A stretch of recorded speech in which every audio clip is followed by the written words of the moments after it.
Après cette pause musicale, nous voici toujours au bar de l'économie. Florence Sueur au micro. Cette semaine, honneur à l'agriculture et à la santé. À mes côtés, j'ai la chance d'avoir Romaric Janssen, le cofondateur de Dry for Good, Alvin Sévérien, l'un des cofondateurs d'Algama, et puis Aïssa Khelifa, le patron de 1000 vues. Alors, Aïssa Khelifa, vous développez des algorithmes d'intelligence artificielle, le mot à la mode, pour faire avancer finalement la radiologie et les urgences. Expliquez-nous un petit peu le processus. C'est très simple. Quand vous allez aux urgences, vous avez 2 chances sur 3 d'avoir une radio. Et donc vous allez attendre pour passer cette radio, et puis une fois que vous allez avoir eu la radio, passer la radio, vous allez attendre pour avoir le résultat. Et pourquoi vous allez attendre pour avoir le résultat? Parce qu'il n'y a pas suffisamment de radiologues en France disponibles pour faire de l'interprétation en temps réel. Donc dans 80% des cas, la responsabilité de l'interprétation pendant le temps de l'urgence va reposer sur l'urgentiste, qui n'a pas toujours été formé à l'imagerie, qui est débordé parce qu'il a plein d'autres choses à faire. Et donc, votre situation va se traduire par un allongement du temps de passage aux urgences. Vous allez attendre quelquefois 1 heure, 2 heures pour souvent avoir un résultat normal. Oui. Voilà. Par un risque d'erreur. Dans toute la littérature, on sait que quand une radiographie n'est pas interprétée par un radiologue senior en temps réel, le risque d'erreur est compris entre 1 et 5%. Donc ce que nous faisons, c'est que nous récupérons les radios au moment où elles sont produites, nous les analysons avec un algorithme d'intelligence artificielle, et nous les renvoyons immédiatement avec des conclusions et puis des informations sur le cliché lui-même en superposition, pour permettre à l'urgentiste de prendre immédiatement sa décision avec le niveau de performance d'un radiologue. Et ça sur à peu près 95% des pathologies qui sont couvertes en urgence en radiographie. Quelle que soit la radiographie voulue. Quelle que soit la radiographie, on ne couvre pas tout.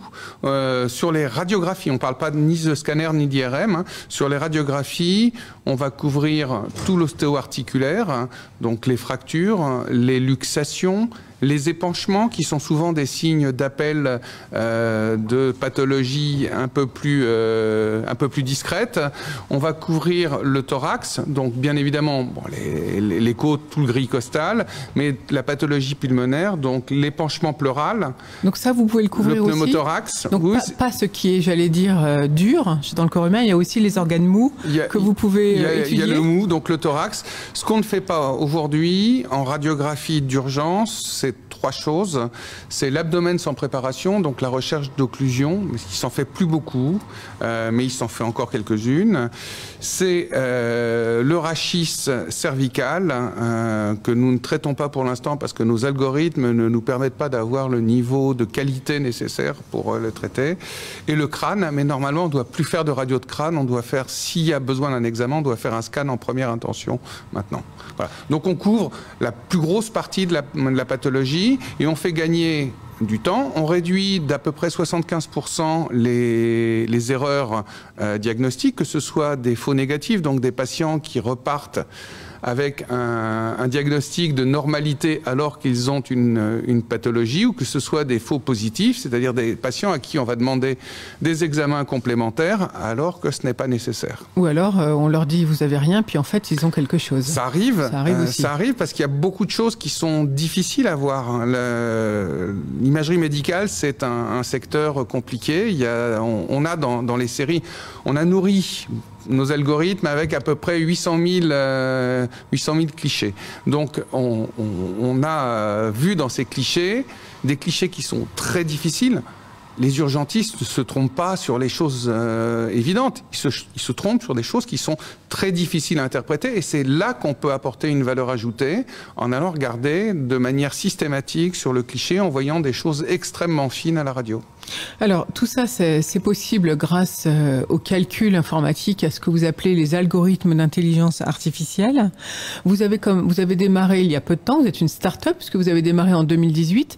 C'est quoi? C'est un médecin au départ qui s'est dit il faut absolument faire quelque chose pour éviter les erreurs? Ouais. Ou pour aller plus vite? Au départ, c'est un radiologue. Alors, c'est un radiologue un peu particulier parce qu'il a fait un doctorat en neurosciences avant de faire de la radio, qui, au sortir d'une garde, se récupérait une centaine de clichés radiologiques à interpréter qui avaient été produits la nuit. Et donc, ces 100 clichés, sur ces 100 clichés, il y en avait 80% qui étaient des clichés normaux. Et il s'est dit, mais c'est idiot de passer son temps à interpréter des clichés normaux. D'abord, je ne sais pas lesquels au départ sont normaux, donc je passe beaucoup de temps. Et il s'est tourné vers des amis de lycée qui étaient polytechniciens et puis qui s'ennuyaient un peu à Polytechnique, donc qui avaient fait un doctorat d'intelligence artificielle à côté. Et ils se sont dit, il y a probablement une solution à trouver. Et ils ont bossé pendant 2 ans avec des sites radiologiques publics et privés pour nourrir les algorithmes, pour leur apprendre. On fait du deep learning, donc on apprend aux algorithmes à apprendre eux-mêmes.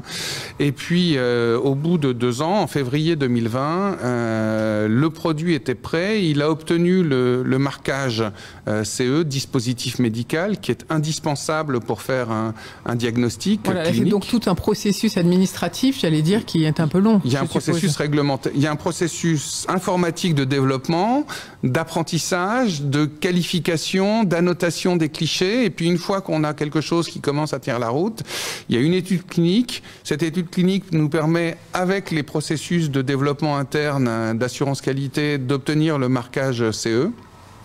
Marquage CE que nous avons obtenu en 2020, qui a été début 2020, qui a été confirmé en décembre 2020 par un audit de suivi sur lequel nous n'avons eu aucune non-conformité.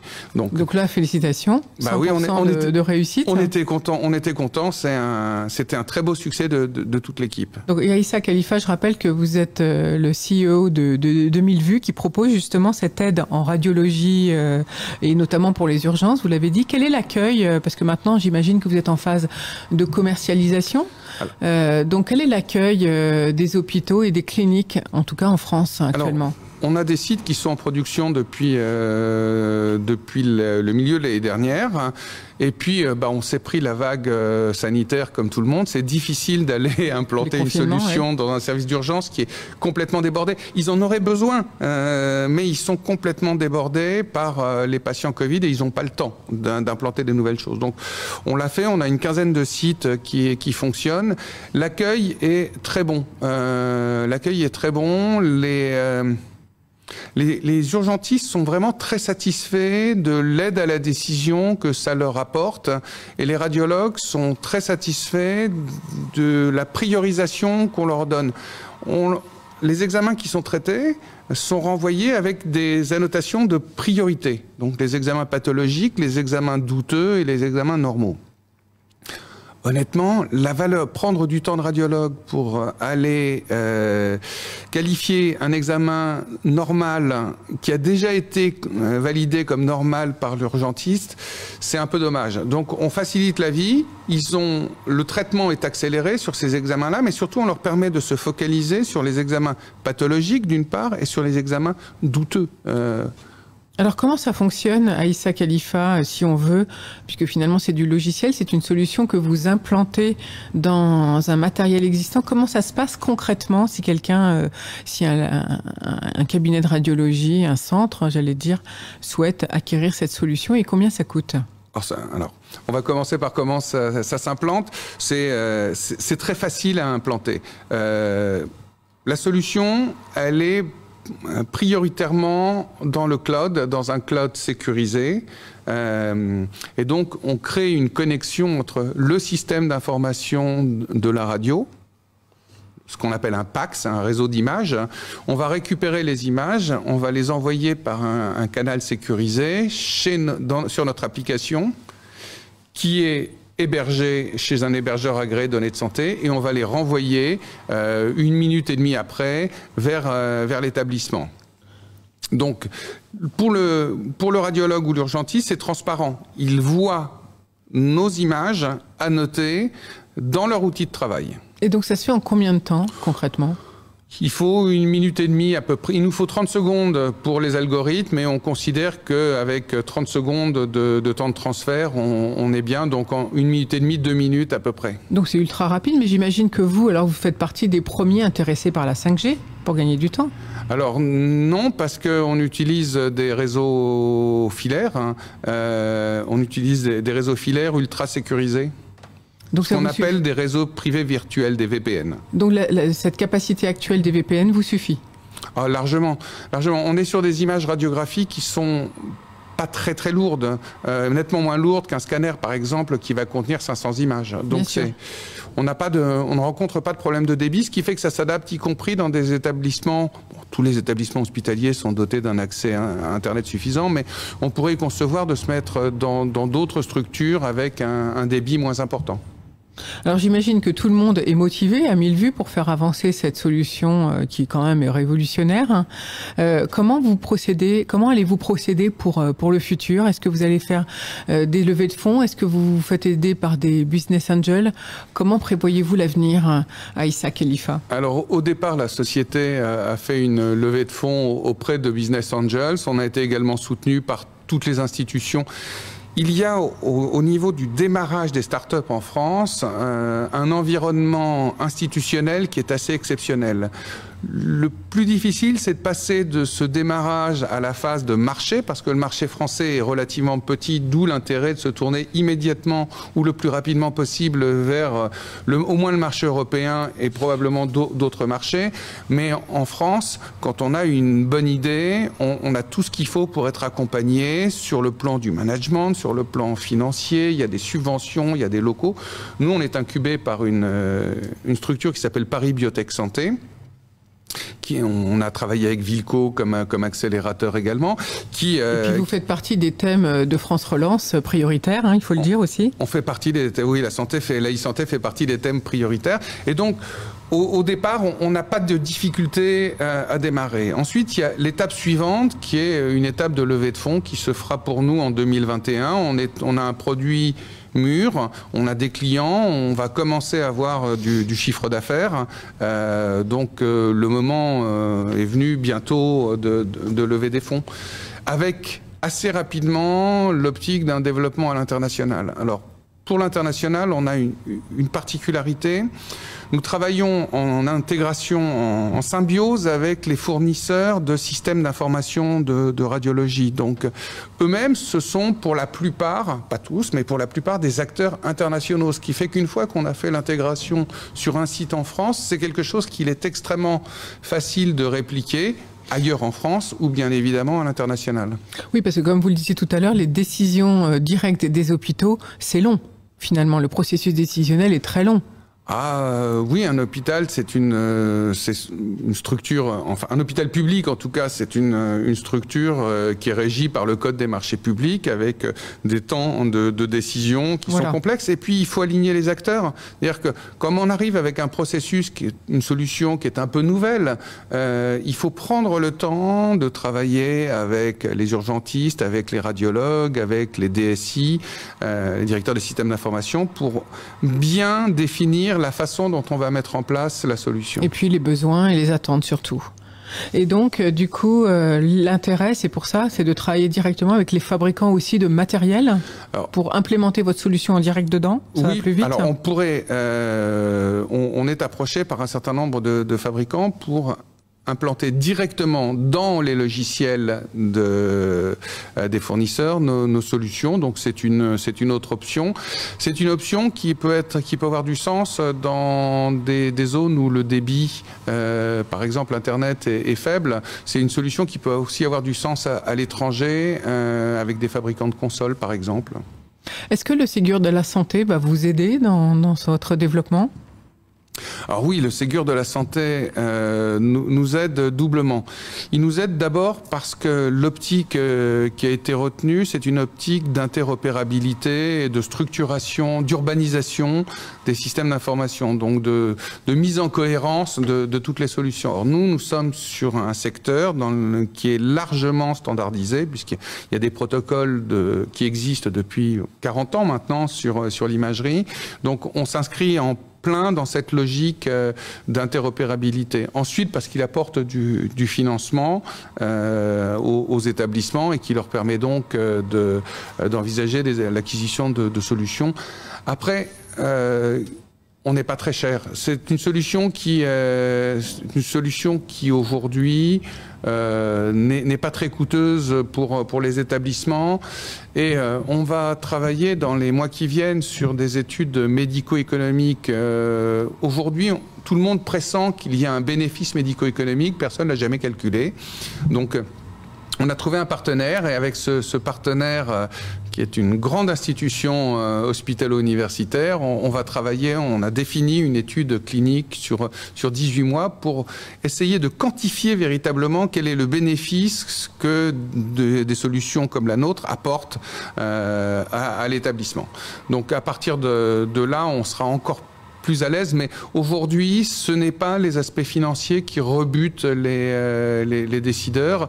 C'est d'abord la situation sanitaire qui est un peu complexe encore, et puis de l'autre côté, c'est le temps nécessaire pour bien qualifier le positionnement de tous les acteurs par rapport à ces nouvelles solutions. Alors ça, on a bien compris que c'était l'esprit français. Est-ce que l'esprit Amérique du Nord est différent ?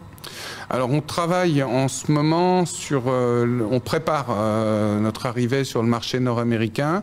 Nous sommes accompagnés par Medicine pour travailler sur le Canada.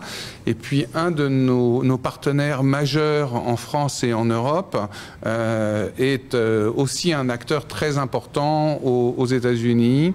Donc nous allons travailler sur des essais cliniques aux États-Unis. Il faut une certification spécifique aux États-Unis qui s'appelle le marquage FDA, que nous n'avons pas encore et que nous espérons avoir l'an prochain. Donc, dans un premier temps, on aura des essais cliniques en recherche seulement.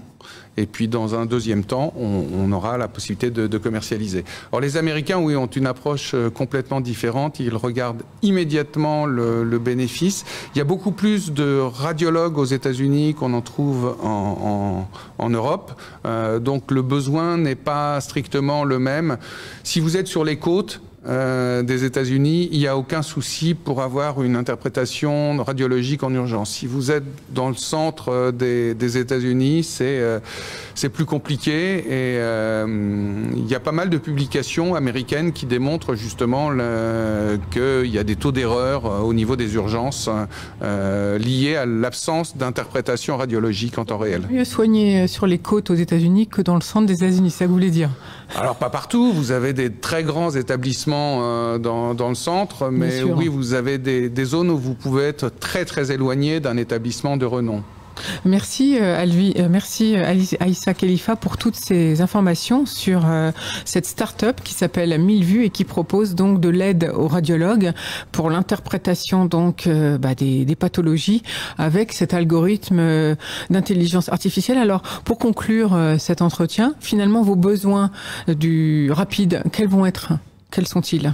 Alors, nous avons un flux d'innovation continu. Donc, notre premier besoin, ça va être de continuer à recruter des gens aussi bien cortiqués que ceux qu'on a déjà, c'est-à-dire des gens avec une très bonne formation en informatique et puis une expérience préalable en deep learning, soit dans une autre société, soit ayant participé à des concours de type Kaggle, par exemple.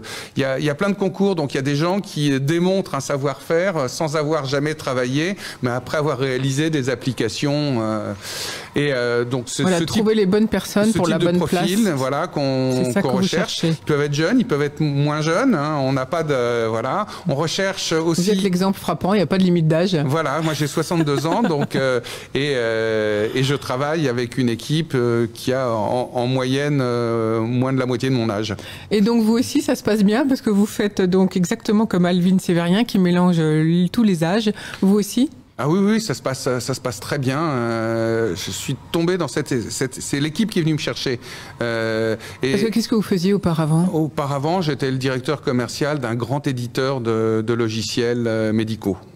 Donc vous étiez déjà bien sûr dans le domaine médical. Alors ça fait 30 ans que je travaille dans ce secteur et dans le secteur de l'informatique de santé en général. Donc ils sont venus vous chercher pour vos réseaux et vos connaissances, j'imagine. Ils sont venus me chercher pour mes réseaux, mes connaissances, puis aussi la maturité que je pouvais leur apporter, l'expérience, le calme, toute une série de choses qu'on a plus à 50 ou 60 ans qu'à 30. On est plus serein à cet âge-là, vous voulez dire?